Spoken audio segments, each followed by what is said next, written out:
Selam aleikum, paqja qoftë mbi ju. Së pari, kushdo që po e sheh këtë video, dua ta nis me një urim, me një lutje. Lutem që Allahu t'ju jap më të mirat si në këtë botë dhe në tjetrën. Po mendoja këto ditë në lidhje me disa gjëra, duke parë edhe komentet e njerëzve më shumti.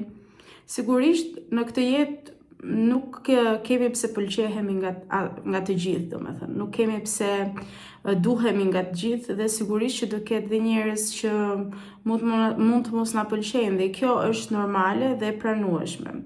Ka njerëz që thjesht na shohin si shfryrje nervash, si shfryrje energjish negative të akumuluara nga jeta e tyre, nga trauma të ndryshme etj që mund të ketë kaluar secili.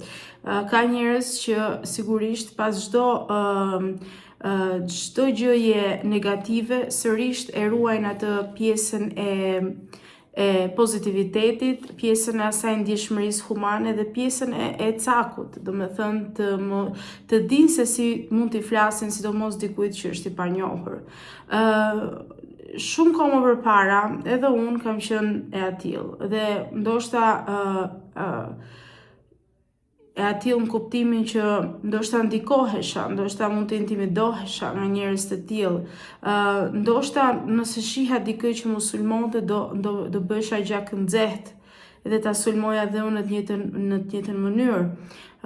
Me fjalë, domethënë, kur kishte gjëra apo argumenta. Më pas me kalimin e viteve duke u rritur, kuptova që jemi të lirë të mendojmë çdo gjë për sa kohë nuk e lëndojmë tjetrin.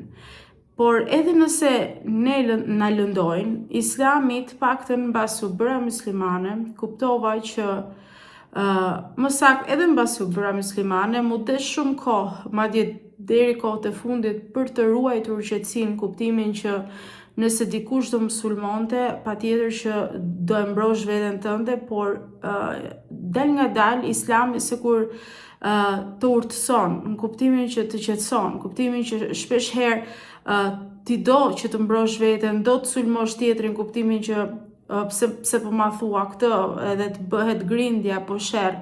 Por kohët e fundit gjithmonë mendoj për atë që na ka thënë profeti Muhammed, paqja qoftë mbi të, që kush lën një zëng, kush lën një zëng, nuk e vazhdon debatin, thjesht e lën, unë do i siguroj një shtëpi, domethënë një pallat në xhenet, në parajs. Gjithmonë mendoj për këtë pjesë